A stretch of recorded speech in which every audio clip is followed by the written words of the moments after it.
64 ans des forces armées maliennes, une loyauté renouvelée à la mère patrie. Nous allons aux États-Unis où Donald Trump signe son retour à la Maison-Blanche. Bonsoir à tous, nous sommes mercredi soir et c'est l'heure de votre émission L'Actu en débat. Ces thèmes seront débattus par nos collègues Kourechi Sissé, journaliste au journal Mali Tribune. Monsieur, bonsoir. Bonsoir. Et Boubacar Kanouté, journaliste, rédacteur en chef du site d'information Mali 24. Monsieur, bonsoir. Bonsoir. À l'occasion de la commémoration du 64e anniversaire de l'armée nationale, le président de la transition, chef suprême des armées, a respecté la tradition. Dans un discours le dimanche du 9 janvier 2025 à l'OETM, il a évoqué les grandes réformes entreprises au sein de l'armée ainsi que les résultats auxquels elles sont attendues. Cette journée chargée d'histoire et d'émotions revêt une signification particulière dans un contexte de lutte acharnée contre les groupes armés terroristes. Kanouté, 64 ans après, peut-on dire que l'armée malienne est en train de monter en puissance? Et merci beaucoup, Paul. Avant de répondre à votre question, permettez-moi de souhaiter une bonne et heureuse année 2025 à tout le personnel de TMA et également à tous ceux-là qui essaient de nous suivre chaque mercredi soir sur ce plateau. Un plateau qui nous donne la parole, qui nous permet aujourd'hui de décortiquer les sujets brûlants de l'actualité. Et merci également pour l'invitation. Alors, pour revenir à votre question, est-ce que l'armée est aujourd'hui en train de monter en puissance? Bon, je suis tenté de dire oui. Parce que depuis un certain temps, vous avez compris, le Mali fait face à une crise politique ou sécuritaire depuis 2012. Et avec la chute du régime d'Ibrahim Boubacar Keïta, paix à son âme, avec l'arrivée des cinq colonels au pouvoir en son temps avant d'être devenus des généraux, cette expression, l'armée monte en puissance, est devenue aujourd'hui à la mode. Et aujourd'hui, quand on voit les récentes actions menées par les forces armées maliennes sur le terrain, dans le cadre de la lutte contre les terroristes partout sur l'ensemble du territoire national, on peut aujourd'hui se dire que l'armée est aujourd'hui en train de monter en puissance. 64 ans après, que peut-on vraiment dire de cette armée nationale-là? Bon, je pense que c'est d'abord une armée qui a été au beau milieu de beaucoup de choses. Et on a vu une armée institutionnelle qui reste dans le cadre de l'armée. Et on a vu une armée qui a intervenu pour stopper, c'est-à-dire pour stopper le pouvoir et mettre fin au pouvoir en 1968, et dont les raisons, pour le moment, ça reste très très ambigu. On a vu 23 ans de pouvoir, 23 ans avec Moussa Traoré. Après, il vient un renversement politique, c'était les civils qui mettent fin en quelque sorte à un pouvoir militaire. Et quelques années, 10 ans, comment dirais-je, 10 ans après,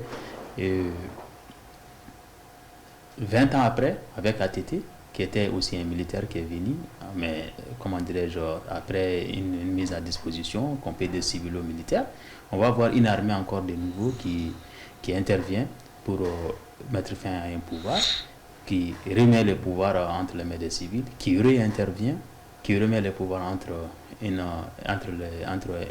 une intervention civilo-militaire, c'est-à-dire un colonel à la retraite, mais une armée encore qui finit par intervenir. Donc on a une armée quand même un peu trop ambiante sur le plan politique et en même temps qui est très très éprouvée depuis plus d'une décennie, c'est-à-dire pas plus d'une décennie, c'est plus que ça, puisque la rébellion, il y a toujours eu une rébellion au Mali depuis les années de l'indépendance et l'armée a toujours été confrontée à cette rébellion-là, d'abord dans le Grand Nord, et qui va finir dans les décennies précédentes, qui va finir par prendre d'autres dimensions, jusqu'à faire naître une insécurité de niveau international. Donc on a une armée qui, dans son rôle de défense et de sécurisation, qui est très très éprouvée et en même temps qui reste très visible sur le plan aspect politique. Aujourd'hui, on est avec un pouvoir extra militarisé où on a un pouvoir de 3 organes, où on a 3 à 4.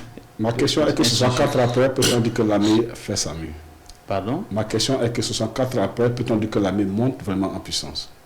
Bon, par rapport au truc, quand on regarde les récentes, comment dirais-je, outillages, comment on peut le dire, c'est-à-dire on voit quand même que l'armée a été très très très très bien outillée sur certains plans. On voit un grand nombre de recrutements. On voit l'armée aujourd'hui qui, c'est-à-dire arrive à intervenir avec plusieurs matériels de guerre, ça des drones, des avions, et puis terrestres, aériens. Donc on peut, ce n'est pas à nier, l'armée a été très très renforcée. Renforcée, ok. D'accord. Justement, Kanouté, ma question est de savoir, c'est vrai qu'aujourd'hui on voit qu'il y a des armements, comme on dit, l'armée s'équipe avec ses partenaires, mais est-ce que le tout est de s'équiper? Vous savez, la question relative à la sécurité, c'est une question très sensible, une question très délicate. Et quand vous parlez de question de sécurité, il y a des éléments qui rentrent en jeu. Il y a l'aspect recrutement, il y a l'aspect formation, il y a l'aspect achat de matériel, mais il y a également l'aspect renseignement. Il y a tous ces éléments qui concourent dans le cadre de la sécurité d'un État. Et aujourd'hui, nous avons vu avec l'arrivée des généraux au pouvoir que beaucoup de choses sont en train d'être changées à ce niveau. Justement, dans son discours, le général, le président de la transition, a parlé d'une unité pour la fabrication de munitions ainsi que de certains appareils militaires. Est-ce qu'on peut dire aujourd'hui que l'armée est en train de prendre une autre forme? Oui, ça n'a rien à dire. Ça n'a rien à dire, puisque vous savez, on était dans un ordre politique qui empêchait l'armée, puisqu'il y avait des grilles qui sont, les armées étaient notées par des grilles, et chaque étape des grilles permettait à l'armée souvent d'avoir certains armements, souvent de pouvoir mener certaines opérations. Mais aujourd'hui, nous, on n'est plus concernés, on s'est débattu de cet ordre-là. Donc aujourd'hui, on est à quelque sorte qui a ses avantages ou aussi ses désavantages. Puisque pourquoi quand l'armée est armée d'une certaine manière, et tout ce qu'on craint, c'est que jamais l'ordre militaire ne se déstabilise. Puisque si jamais ça se déstabilise avec toutes ces armes, avec tous ces armements, ça craint. Donc voici pourquoi souvent il y a l'ordre politique mondial essaye de mettre des grilles sur certaines armées tant que l'armée n'est pas. Puisque l'armée, ce n'est pas seulement les équipements, ce n'est pas seulement le recrutement. L'armée, d'abord, c'est les ressources humaines, la qualité de l'homme qui occupe l'institution militaire. Ils sont à quel degré, c'est-à-dire de républicanisme, ils sont à quel degré de respect des droits de l'homme, ils sont à quel degré de connaissance de leurs devoirs et des limites et du respect de la loi. Donc, ce sont ces grilles qui octroient à certains pays, ça c'est sur certains ordres politiques, à certaines armées de s'octroyer, d'obtenir certains matériels et certains équipements. Et on sait que dans ces pays-là, la déstabilisation institutionnelle est très très difficile. Donc l'armée reste toujours dans son carcan militaire et reste dans les casernes. Et quelles qu'en soient les difficultés, l'armée ne fait que protéger les institutions. Mais dans les pays où souvent l'armée peut venir en gestation jusqu'à prendre le pouvoir, on peut craindre une manière de surarmement, puisque si jamais l'ordre militaire se déstabilise, ça peut être un chaos, ça peut être un chaos dans la zone, ça peut être un chaos sur le territoire. Donc, comme je l'ai dit, et si une armée n'est pas équipée aussi, on sait que ça aussi, ça a des avantages. Donc, comme il l'a dit, parler de l'armée, c'est vraiment marcher sur des œufs. Et surtout, on suppose que ça va tomber sur des oreilles qui comprennent qu'il ne s'agit pas seulement de laisser son armée, puisqu'on doit respecter un ordre politique, puisqu'une armée aussi affaiblie avec aujourd'hui, même si les frontières sont internationalement protégées, on sait que le Mali fait face à des crises internes, et une armée qui n'arrive pas à gérer son rôle de défense, c'est une armée qui s'épuise, et c'est aussi le chaos. D'accord, justement avec l'assemblage, les unités d'assemblage, une unité industrielle pour faire les munitions, aujourd'hui, est-ce qu'on dit que quelque part, l'armée, en dehors même d'aller sur le terrain, est en train de vouloir vraiment se prendre en charge pour ne plus dépendre de l'extérieur? Merci. Vous savez, Paul, depuis 2012, le pays fait face à une guerre asymétrique. Et face à cette guerre asymétrique, l'armée avait ressenti le besoin de s'organiser. Et dans le cadre de l'organisation de l'armée, un des moyens essentiels de la politique des moyens sécuritaires, c'était quoi? C'est doter les forces armées maliennes d'équipements de pointe. Vous avez assumé dans son adresse à la nation le 19 janvier 2025, il a même annoncé ce qu'on appelle la couleur pour 2025. Le Mali va se doter dorénavant d'une usine d'assemblage et de fabrication de munitions. De véhicules légers, d'armes collectives, d'armes individuelles et tout. Donc c'est aujourd'hui une façon également pour les autorités de la transition d'équiper l'armée pour faire face également à la situation aujourd'hui qui se trouve sur le terrain. Je vous ai dit, aujourd'hui, tant que l'armée n'est pas équipée avec des moyens sophistiqués, il est très difficile pour les éléments qui sont sur le terrain de faire face à l'ennemi. Et je pense que l'annonce de Assimi rentre aujourd'hui dans ce cadre-là. Surtout encore, ça rentre dans le cadre également de la mise en œuvre de ce qu'on appelle la politique de maillage sécuritaire de l'ensemble du territoire en vue de renforcer la présence de l'État partout au Mali. Justement, renforcer la présence militaire sur le territoire national. Aujourd'hui, vu l'annonce du chef de l'État, avec ce que nous voyons sur le terrain, la question avec les partenaires, aujourd'hui, on peut dire qu'une aube nouvelle s'annonce très bientôt pour le Mali. Bon, on suppose que ça soit une bonne et une belle aube, puisque moi, je tiens toujours à le dire, les questions d'armement, c'est une question vraiment des risques. Et puis, on a vu par exemple le cas aujourd'hui de la Syrie, où tout un pays finit par tomber entre les mains des terroristes. Donc, vous voyez des cas pareils. Et c'est-à-dire c'est des risques à prendre. C'est aussi, il faut aller avec vraiment, moi je pense qu'il faut aller avec vraiment beaucoup de précautions. Il faut revoir beaucoup de choses d'abord. Il faut d'abord, il faut que ça soit, il ne s'agit pas, surtout sur notre crise, il ne s'agit pas seulement de voir ça sur un côté purement militaire. C'est très bien d'équiper l'armée, c'est très bien de donner des outils à l'armée, c'est très bien de renforcer l'armée, puisque l'armée c'est la colonne vertébrale d'un État, c'est la colonne vertébrale d'une nation. Mais il ne faut pas oublier les autres dimensions. Il ne faut pas nous dire que notre solution, il faut une solution purement militaire. Moi, je pense qu'il faut donner la chance aussi à des opérations politiques. Il faut donner la chance à des ouvertures politiques de résoudre un peu. C'est très bien de renforcer l'armée. Mais justement, aujourd'hui, vu le contexte actuel avec l'AIS, on voit déjà qu'aujourd'hui, il y a cette mutualisation des forces pour pouvoir vraiment faire face à l'idée du terrorisme. Est-ce que ce n'est pas un pas salutaire? Bon, vous savez, aujourd'hui, la lutte contre le terrorisme, moi je vous dis, aucun État seul ne peut lutter contre les terroristes. Vous prenez l'exemple sur les États-Unis, qui ont un grand budget en matière de sécurité. Ils ont été frappés par les terroristes. Vous prenez un pays comme la France, comme Londres, comme l'Allemagne. Donc tous ces grands pays, toutes ces grandes nations ont été frappées par les terroristes. Et aujourd'hui, seule une synergie d'action peut mener à bout de ces terroristes-là. Donc je pense que l'idée aujourd'hui de se mettre d'accord dans l'espace AIS, dans le cadre d'une synergie d'action pour mener des actions militaires coordonnées, l'idée elle est très salutaire. Sans ça, ça ne peut pas aller. Justement, on a vu récemment le chef d'état-major béninois, le général Kenom, et Baguidi, qui disait que suite à l'attaque qui a eu lieu au nord du Bénin, il a demandé vraiment qu'il serait temps qu'on puisse mutualiser les forces au-delà des querelles entre les États, de mutualiser les forces pour que vraiment on puisse faire face à l'île terroriste qui est en train de se déporter au niveau des côtes. Est-ce qu'aujourd'hui, ne pensez-vous pas qu'il n'est pas temps que l'armée puisse vraiment essayer de se mettre ensemble pour faire face à cet ennemi commun-là? Non, je pense que ça c'est obligatoire. On a vu le cas ici tout récemment, c'était le monde entier qui était au chevet du Mali pour lutter contre le terrorisme.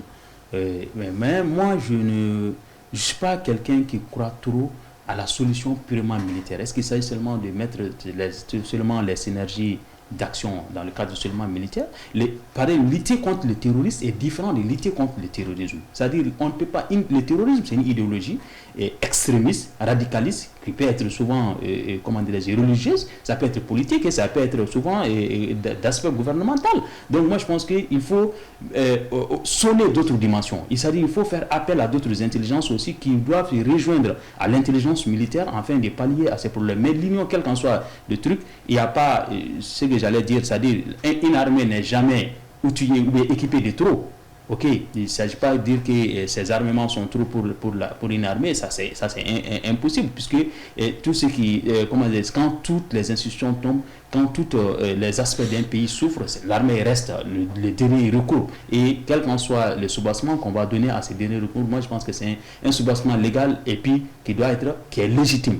Donc une synergie, d'intelligence sur les questions de renseignement, et puis il faut poser des actes préventifs, c'est-à-dire des radicalisations. Qu'est-ce qu'il fait? Puisque le terrorisme, il faut d'abord dire qu'il y a un recrutement, il y a une radicalisation, il y a le passage à l'acte. Donc il ne faut pas se focaliser seulement sur le passage à l'acte où le terrorisme vient avec des bombes pour faire des attaques pour, souvent lui-même en tant que kamikaze, où lui il est outil, il est équipement, il est instrument, en même temps son arme. Donc moi je pense qu'il y a en amont un grand background d'intelligence et d'endoctrinement qui existe. Pourquoi aussi ne pas questionner cette idéologie et d'amener la riposte doctrinaire, comment dirais-je, idoine pour faire face à la solution. Pour faire face ok, d'accord, justement, c'est bien compris. Maintenant, nous allons essayer de refermer ce chapitre rapidement avec une question à vous deux. De 60 jusqu'à 2025, quand on voit, ça nous fait 65 ans d'existence. Aujourd'hui, une armée dirigée, un État du moins dirigé par un général qui est en train de faire d'efforts pour redonner une certaine vitalité à l'armée malienne. Quand on fait un demande de faire un bilan de 60 à 2025, on ne peut pas dire qu'aujourd'hui, on peut dire que l'armée malienne est vraiment en train de donner un autre visage au continent africain. Vous savez, moi j'ai aussi parlé sur ce plateau. De 1960 à nos jours, l'armée malienne a été pratiquement de tous les combats qui ont eu lieu en Afrique. Oui. Vous avez vu, l'armée malienne était en Sierra Leone. Oui. Donc ça veut dire que le Mali a tout le temps eu une armée digne de son nom, avec des hommes courageux, déterminés, qui sont toujours battus pour le pays, pour la nation, pour le drapeau. Et aujourd'hui, la nouvelle génération qui est là, cette génération est juste en train de suivre les pas des aînés. Sinon, de 1960 à nos jours, sous Modibo Keïta, sous Moussa Traoré, jusqu'à l'instant T où nous sommes, le pays a connu une armée digne de son nom, avec des hommes courageux, des hommes valables, qui sont toujours battus pour la cause de la patrie, la cause de la nation, pour le drapeau. Partout où ils sont partis, ils ont resté haut le drapeau malien. L'armée malienne est une fierté africaine. Pardon? L'armée malienne est une fierté africaine. Mondiale, si on peut le dire, puisqu'il s'agit de, comment dirais-je, comme on le dit en Bambara, et Samabe Binga Senkari, Sosofonabe Binga Senkari, c'est-à-dire quand un éléphant tombe et qui se brise la cuisse, ou bien lorsqu'un moustique tombe et se brise la cuisse, c'est sa force et son poids. Quand on regarde aujourd'hui l'armée malienne par rapport à sa zone, comment dirais-je, communautaire, on voit que quand même, surtout dans un laps de temps, on sait, moi je dirais que les autorités actuelles ont pu réactualiser l'armée malienne, puisqu'il s'agit de mettre l'armée à hauteur des instruments et des équipements qui sont utilisés aujourd'hui. Sinon, comme il l'a dit, des braves hommes, on en a toujours eu, des hommes capables dans l'armée, on en a toujours eu, des hommes intellectuels très très instruits. L'une des références intellectuelles au Mali reste, comment dirais-je, Adib Silas Diarra, qui a toujours poussé les Maliens à aller lire. Il a demandé aux militaires de lire, il a demandé aux civils de lire.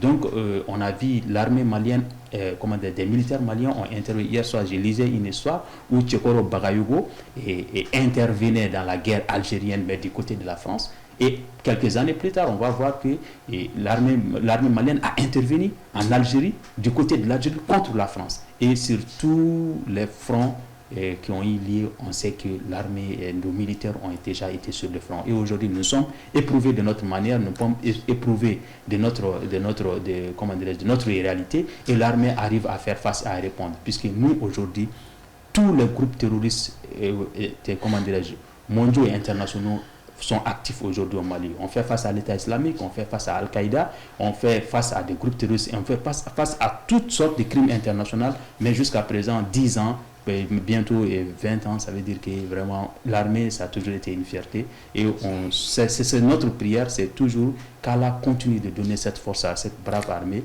c'est-à-dire à les protéger, et toute la victoire que l'on souhaite, la victoire finale, que ce soit du côté de l'armée malienne, que ce soit du côté du Mali. Cette nouvelle donne au sein des forces armées, nous espérons bien, annonce des perspectives pour l'avenir.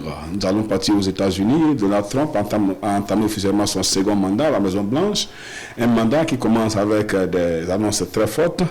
Alors, d'abord, première question que je vais vous poser, le retour de Donald Trump, est-ce que ça vous a surpris? Vous savez, pour tout bon analyste de la situation politique aux États-Unis, le recul de Donald Trump n'est pas une surprise. Oui. Ce n'est pas une surprise. Ce n'est pas une surprise. D'accord. Kouretti, le comeback de Donald Trump, est-ce que vous vous attendez à cela? Non, pas du tout. Voilà, pourquoi? Pas du tout. D'abord, d'âme et de conscience, je suis démocrate quand on doit classer selon la politique américaine. J'ai toujours été du côté où moi j'ai cru à ce qu'il y ait un gouvernement, c'est-à-dire une idéologie mondiale vers laquelle toute l'humanité doit se converger en se respectant, en respectant sa culture, mais on doit avoir des valeurs qui doivent être mondialement reconnues. On doit avoir, et cette valeur-là, je souhaiterais qu'un jour que le Mali aussi soit parmi ceux qui vont décider ça, mais avec le retour de Donald Trump, moi je pense que cet ordre politique mondial vraiment va être secoué très très fort. Et en quoi est-ce que ça pourrait se secouer très très fort le retour de Donald Trump? Non, Donald Trump c'est un nationaliste qui ne voit que les États-Unis d'Amérique. Mais est-ce que le nationalisme est un péché en soi? Surtout qu'aujourd'hui, actuellement au Mali, on parle de la souveraineté nationale. Je respecte ta vision. D'accord, je reviens aujourd'hui, quand tu parles de nationalisme, nous sommes en train de parler de souveraineté nationale au Mali, est-ce que c'est un crime? Non, ce n'est pas un crime. Ce n'est pas un crime en soi, nationaliste. Alors justement, Donald Trump, 47e président des États-Unis, âgé de 78 ans, a déjà commencé à annoncer les couleurs. Je vous cite rapidement ce qu'il a appris comme décret déjà. Hein. Oui. Urgence nationale à la frontière avec le Mexique, relance de la construction du mur à la frontière toujours avec le Mexique, fin des admissions des réfugiés aux États-Unis pendant 4 mois. Quelle est votre réaction par rapport à ces 3 points que je viens de citer? Vous savez, pour tout bon observateur, toutes ces personnes qui ont eu la chance de suivre le débat des primaires aux États-Unis au niveau du camp des républicains savaient pertinemment qu'une fois Trump élu président des États-Unis, il allait annoncer ces mesures-là. Trump a tout le temps été contre la migration. Et si même on écoute... Et précision, la migration irrégulière. Même si on écoute ces discours contre les Mexicains, on sentait qu'une fois au pouvoir, il allait construire encore le mur de séparation. Deuxième promesse encore qui n'a pas été citée aussi, c'est quoi ça? C'est le cas des LGBT. Oui. Il a dit... Désormais, c'est sexe masculin et féminin. C'est fini. Il a dit dans la société américaine, c'est 2 personnes, une femme et un homme. Tous ceux qui sont de la mouvance LGBT, là, c'est fini. Il n'y a pas de décret. 3e décret encore, le cas des militaires américains qui ont refusé de se faire vacciner contre la COVID-19, qui ont été radiés de l'effectif de l'armée. Il dit qu'il va signer un décret pour les réintégrer dans l'armée. Donc vous avez vu, déjà il a annoncé la couleur bien avant au cours des campagnes. Et une fois le président, il va mettre en exécution les promesses qui ont été faites aux Américains. Trump n'est-il pas en train de montrer aux dirigeants qu'à un moment donné, il faut savoir s'assumer? Bon, s'assumer dans quel but? Pour l'intérêt suprême de sa nation. D'accord, je le sais, c'est comme surtout on est dans un climat malien où le nationalisme est trop primé, mais je dis, moi je suis vraiment de pensée libérale, ok, je suis pour un monde, je pense, non, je ne crois pas qu'il peut y avoir des petits pays, un seul pays qui va prospérer, alors qu'à côté il y a la guerre. Je me suis toujours dit que c'est impossible de prospérer seul. Et Trump, en quittant, bien sûr, en prenant ses décisions, ne quitte pas le Conseil des Nations, juste c'est les intérêts pour son pays. J'ai dit tout de suite, Trump a suspendu pour 92 jours toute question d'aide des États-Unis à l'extérieur. À l'extérieur, oui. Et Trump va se retirer. On commence déjà le compte de retrait de l'OMS. Oui, et même sur le climat. D'accord. Donc, vous connaissez le poids des États-Unis dans ces politiques mondiales, c'est-à-dire la question du climat, les questions, c'est-à-dire de fonds de résilience, les questions des secours. Par exemple, cette année, on a vu que le Mali a été très frappé sur les conséquences du changement climatique avec les inondations et les canicules que l'on a vu. Par contre, il y a un fonds mondial, puisque nous, Maliens, face à ces changements climatiques-là, nous, on est simplement victimes, puisque on n'a pas de grosse industrie, on est simplement victimes. J'ai dit que ces fonds, c'est des règles qui imposent aux pays développés qui ont plus pollué, le climat, d'autres qui les obligent maintenant à intervenir pour aider. Je vais te dire quelque chose, je viens. Au fait, je pense qu'il ne faudra pas qu'on puisse s'apitoyer sur nos sorts tout le temps. Le dérèglement climatique, ça le mondial, tout le monde le sait. Chaque fois, nous partons au COP concrètement, mais qu'est-ce que nous proposons quoi? Est-ce qu'il n'est pas temps aujourd'hui? N'est-il pas temps? C'est vrai que ce n'est pas sur le COP, mais aujourd'hui, en voyant ce que Trump fait, est-ce que quelque part, ça n'arrive même pas, ça ne nous amène pas tous les États du monde, mais pas qu'au Mali, n'est-il pas temps aujourd'hui que nous puissions vraiment réfléchir, agir pour développer nos États sans toutefois vouloir attendre toujours de l'extérieur? Paul, vous savez, aujourd'hui, quand tu fais un sondage au niveau de la population américaine, quoi qu'on dise de Trump aujourd'hui reflète l'idéologie de pas mal d'Américains. Oui. La politique nationaliste des Américains. L'État-Unis d'abord, les Américains d'abord. Oui. Aujourd'hui, cette politique de Trump là, Ça fait mal à certains pays. Moi, je suis d'accord. Mais moi, personnellement, je suis d'accord avec lui. Il ne faut pas tout le temps qu'on s'appuie sur notre sort. Il appartient aujourd'hui aux États de développer ce qu'on appelle des stratégies pour venir à bout de certains problèmes. Tout le temps vouloir compter sur l'autre là, quand l'aide ne vient pas. Mais comment ça va se passer? Ça se passe comment, Kourouchi? Vous qui pensez qu'il y a un problème? D'accord. Moi, là où je vais penser qu'il y a un problème, je vais te dire tout de suite. Rapidement, on va passer le temps. Très bien. Vous êtes homme des médias, je suis homme des médias. Vous êtes surtout journaliste. Il est journaliste, moi je suis journaliste. Oui. Et notre rôle journaliste, c'est de faire mal à l'État, c'est de faire mal aux autorités. Tu penses que qui protège ce droit?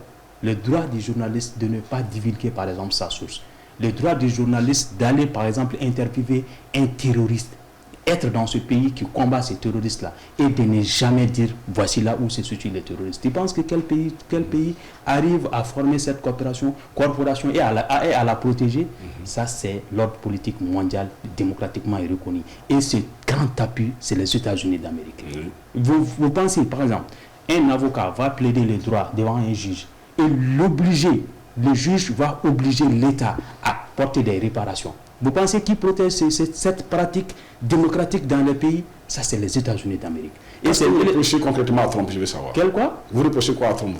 Je ne reproche rien à Trump. Trump, c'est une réalité. En quoi est-ce que la politique de Trump? Non, je vais vous donner un secret tout de suite. Allons-y, je vais le temps, allons-y rapidement. Je vais vous dire un secret tout de suite. Quand Trump a été élu, il y a un Malien qui fait partie des conseillers de Trump. Moi, j'ai écrit son discours de remerciement à Trump pour vous dire que je suis démocrate et je suis d'accord avec la vision mondiale des démocrates. Je pense que cette vision mondiale qui est démocratique et de la dignité aux nations où l'État est sujet des droits. Par exemple, si les États-Unis se retournent, moi je pense que les États vont cesser d'être sujets de droit et nous allons rester des sujets. Vous êtes démocrate, comme dans le monde est fait de plusieurs blocs, il y a plusieurs visions, il y a les libéraux, il y a les sociaux-démocrates, donc comprenez que aujourd'hui, Trump est là, ici, son combat, et nous devons, avec lui pendant 4 ans, voir un peu ce qui va se passer aux États-Unis. Mais juste pour refermer la parenthèse, c'est que son premier mandat, on a pensé que les salariés se coulaient sur la terre, ce qui n'en a pas été le cas. Et donc je pense qu'à un moment donné, ne mettons pas la passion devant la raison, mettons la raison et suivons de près.